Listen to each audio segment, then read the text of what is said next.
Hello everyone. आज हम लोग और एक सॉर्टिंग टेक्निक के बारे में सीखेंगे जिसका नाम है इंसर्शन सॉर्ट। ये सॉर्टिंग टेक्निक बहुत ज़्यादा पूछे जाने वाली सॉर्टिंग टेक्निक है इंटरव्यूज़ में। तो इसके बारे में देखते हैं ज़रा। इसको ज़रा जूम कर लेता हूँ।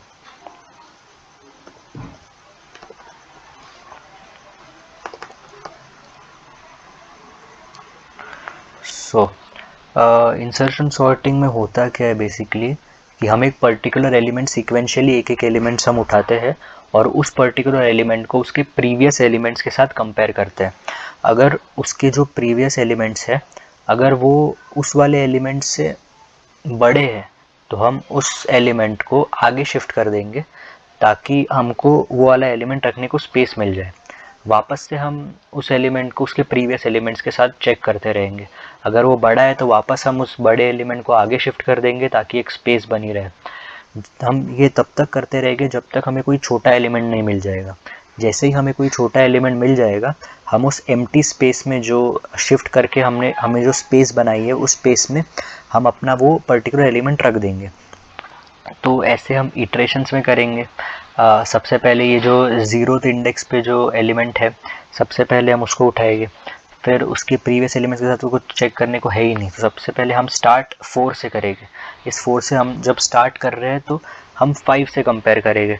5 से कंपेयर कर रहे हैं तो 4 छोटा है, तो हम क्या करेंगे 5 को एक प्लेस आगे ले लेंगे और फिर वो वापस चेक करेगा कोई एलिमेंट है या नहीं। अब कोई एलिमेंट है ही नहीं, कोई एलिमेंट उसके 5 के पीछे कोई है नहीं, सो 4 5 के जगह पे आ जाएगा और 5 फर्स्ट इंडेक्स पे चला जाएगा। ठीक है, तो उसी तरीके से हम अभी अपना इंक्रीमेंट हो गया। सेकेंड इटरेशन अभी हमारी चल रही है, सो हमारा आ गया थर्ड पे 3 पे। सो 3 वापस से अभी यहाँ पे फर्स्ट इंडेक्स पे 5 आ गया, तो 3 5 के साथ चेक होगा तो वो देखेगा कि भाई 5 तो बड़ा है, तो 5 एक आगे शिफ्ट हो जाएगा। ये जो 3 है वो हमको एक टेम्प्रेरी वेरिएबल में असाइन करना है और उस टेम्प्रेरी वेरिएबल को उसके प्रीवियस एलिमेंट्स के साथ कंपेयर करना है। जैसे टेम्प्रेरी वेरिएबल में अभी अपना 3 रहेगा तो 3 हम 5 के साथ कंपेयर करेंगे, बड़ा है तो 5 को आगे शिफ्ट कर देंगे। फिर 4 के साथ कंपेयर करिए, 4 भी बड़ा है तो 4 भी आगे शिफ्ट कर देंगे। तो होगा ये कि ज़ीरोथ इंडेक्स पे एक स्पेस खाली रह जाएगी और जब लास्ट इटरेशन भी ख़त्म हो जाएगी तो वो कहाँ पे रखेगा। लास्ट इटरेशन ख़त्म हो जाएगी तो इवेंचुअली जैसे ही इटरेशन ख़त्म हो जाती है तो जो भी एम्प्टी स्पेस है हम वहाँ पे उसे रख देते हैं। ओके, अगर इटरेशन ख़त्म होने से पहले अगर कोई हमें टेम्प्रेरी वेरिएबल से छोटा एलिमेंट अगर मिल जाएगा तो वो जो उसके बाद वाली जो स्पेस है उस स्पेस में हम 3 को रख देंगे, या फिर जो भी वो टेम्प्रेरी वेरिएबल में उस टाइम पे जो भी वैल्यू रहेगी उस वैल्यू को उधर हम रख देंगे। तो इस तरीके से चलता है। इंसर्शन सॉर्ट में होता ही है कि एक एलिमेंट को उठाओ और उसके प्रीवियस एलिमेंट्स के साथ कंपेयर करो। और होता ये है कि हम समझ लो 4 और 5 हमारा हो गया है, हम 3 को टारगेट कर रहे हैं। तो जब हम 3 को टारगेट कर रहे हैं अगर हमें तो उसके पहले वाले जो एलिमेंट्स है वो ऑलरेडी सॉर्टेड ऑर्डर में हो गए। ठीक है, मतलब ये जो है ये 4 5 हो जाएगा। अब जो 5 4 है ना ये 4 5 हो जाएगा जब हम 3 को टेम्प्रेरी वेरिएबल में लेंगे, तो ये 4 5 ऑलरेडी हो जाएगा।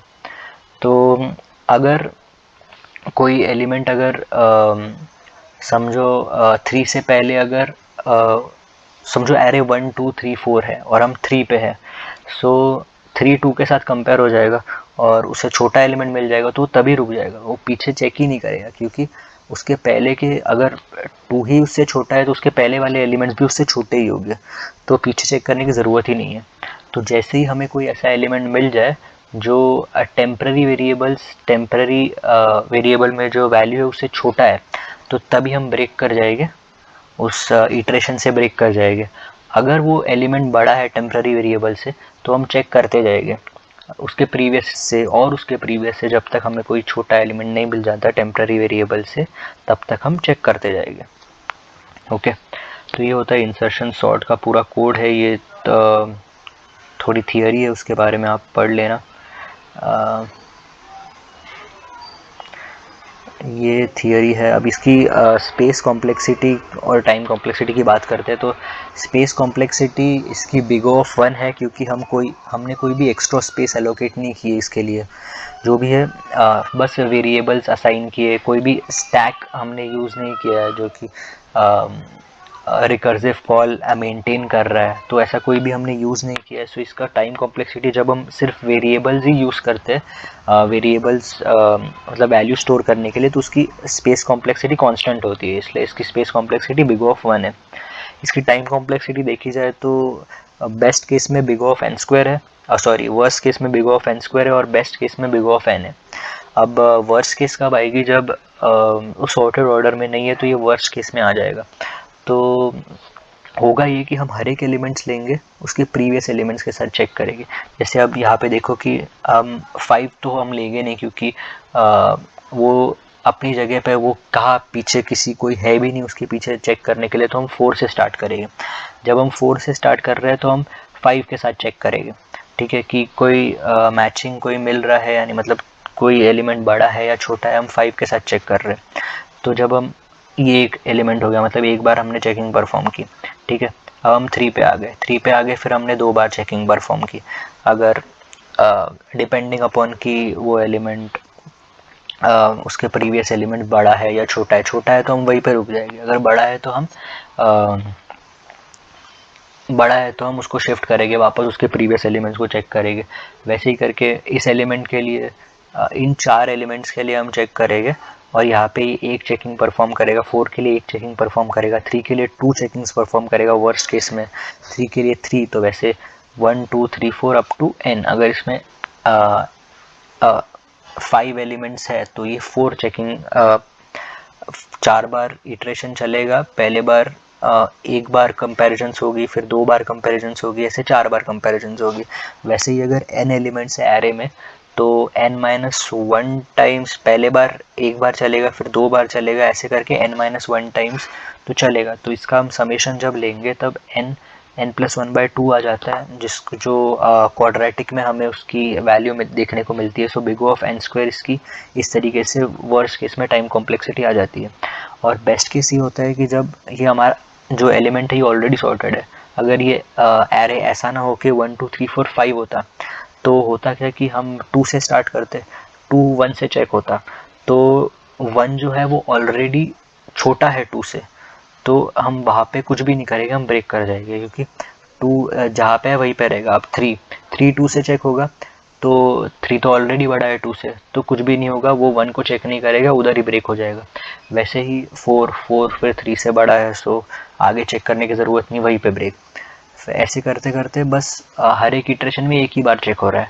सो अगर n-1 जैसे कि मैंने बोला कि 1 2 3 4 5 है, तो वो 2 से लेकर के 5 तक चेक करेगा, राइट, मतलब 4 बार चेकिंग करेगा। तो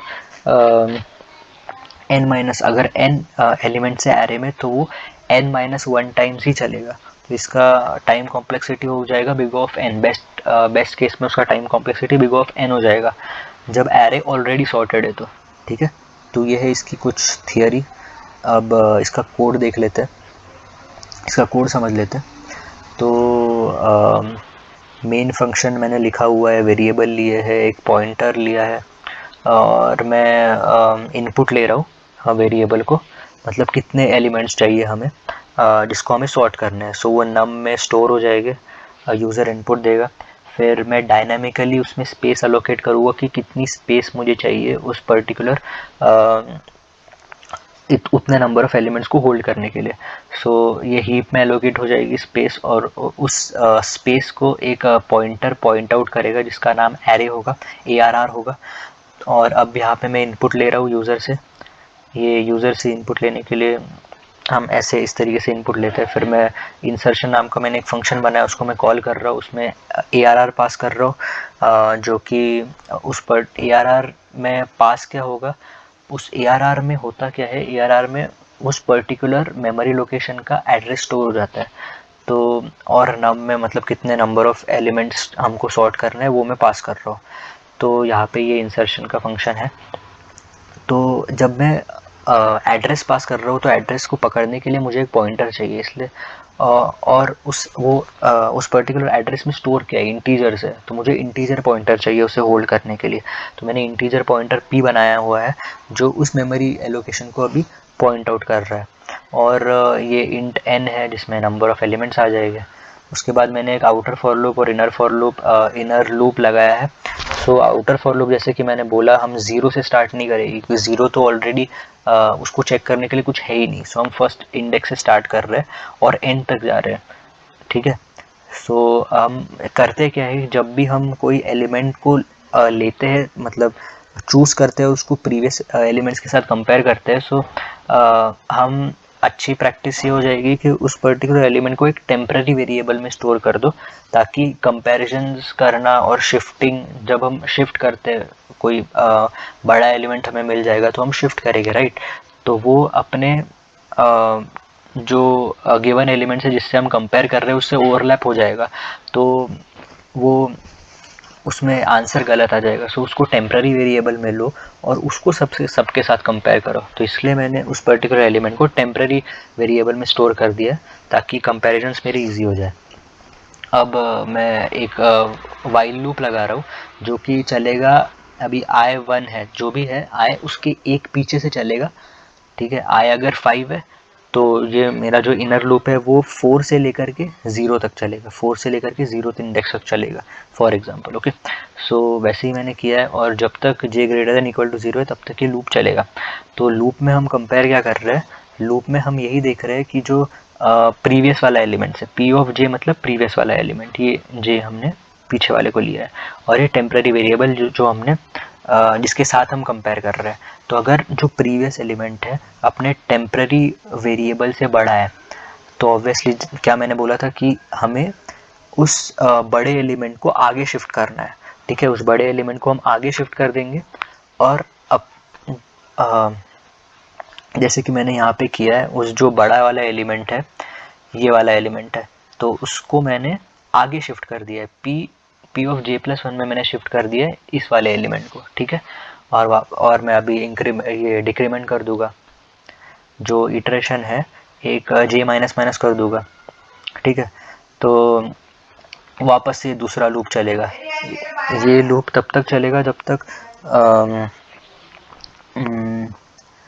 p of j greater than temporary variable है। जैसे ही वो छोटा हो जाएगा हम सीधे ब्रेक कर जाएंगे, सीधे ब्रेक करिए, क्योंकि हमको मिल गया है ऐसा कोई एलिमेंट जो छोटा है। तो हम जहाँ पे है वहीं पे सही है, जहाँ पे हमको पोजीशन मिल गई है वहीं पे रुक जाओ, क्योंकि अब उसके पीछे जाने का मतलब नहीं है, उसके पीछे सारे एलिमेंट छोटे हैं और जो स्पेस है उधर ही हमें रखना है। तो हमने ब्रेक कर दिया तो हम बाहर आके अब जो हमारा वाइल लूप में जो j की वैल्यू रहेगी वो एक पीछे रहेगी, ठीक है। मतलब यहाँ पे समझो j माइनस करके ये ऊपर गया होगा, j माइनस करके ऊपर गया होगा, और मतलब वो ऐसे जगह पे पॉइंट कर रहा होगा जिसके आगे एक स्पेस है, ठीक है। हम उसको कंपेयर कर रहे थे ना, इसके प्रीवियस वाले इटरेशन में हमने क्या किया होगा, एक स्पेस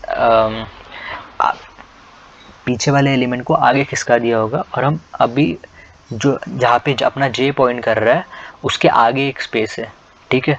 तो अभी हमको j+1 करना होगा ताकि हम उस एम्प्टी स्पेस पे इस टेम्पररी वेरिएबल को ला सकें, ठीक है। तो ये अपना मकसद है, तो इसलिए हमने ये बाहर आके इधर लिखा है। तो आप ये सोच रहे होगे कि ये मैंने इधर क्यों नहीं लिखा, इधर भी तो लिख सकता था, फिर ब्रेक लिख सकता था। ये मैं भी इधर कंफ्यूज हो गया था।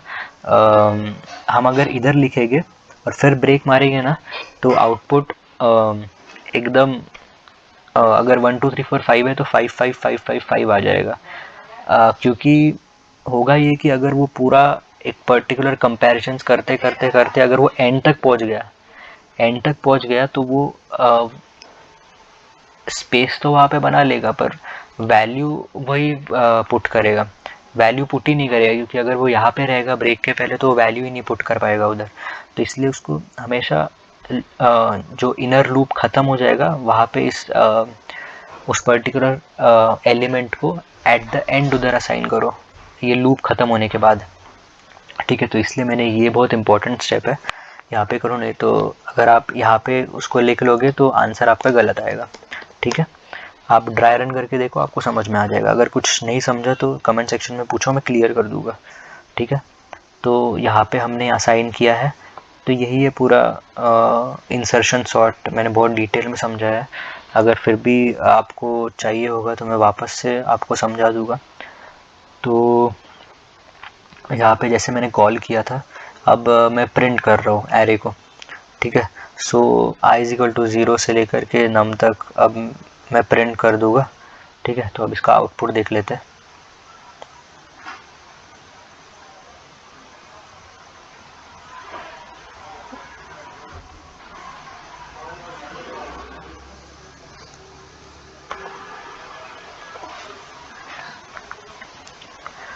ठीक है, तो 1 सेकंड रन हो रहा है।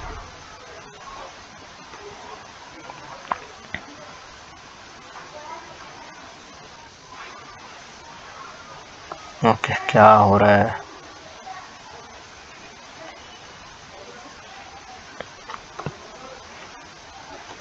रन होगा कि नहीं भाई आज के दिन? 1 सेकंड। ओके, सो 6 एलिमेंट्स सपोज मुझे करने हैं। सो 55, 44, 11, 30, 11, 33, 22, 99। ओके, तो ये सॉर्टेड ऑर्डर में हमको मिल गए। ये मैंने एंटर किए थे 6 एलिमेंट्स और ये मुझे सॉर्टेड ऑर्डर में मिल गए। हम वापस से एक बार चला के देखते हैं 5 एलिमेंट्स का। 5, 4, 3, 2, 1, ठीक है। 1, 2, 3, 4, 5 हमको मिल गया। तो इस तरीके से इंसर्शन सॉर्ट वर्क करता है। बहुत इजी कॉन्सेप्ट है। अगर एक बार हमें समझ में आ गई थियरी तो काफ़ी इजी हो जाता है, ठीक है। ओके, चलो आगे की सॉर्टिंग टेक्निक में वीडियोस डालते रहूँगा और कोई सॉर्टिंग टेक्निक के बारे में। बाकी इसमें अगर कोई डाउट हो तो मुझे कमेंट सेक्शन में ज़रूर पूछना। Okay sir, thanks for watching, bye bye.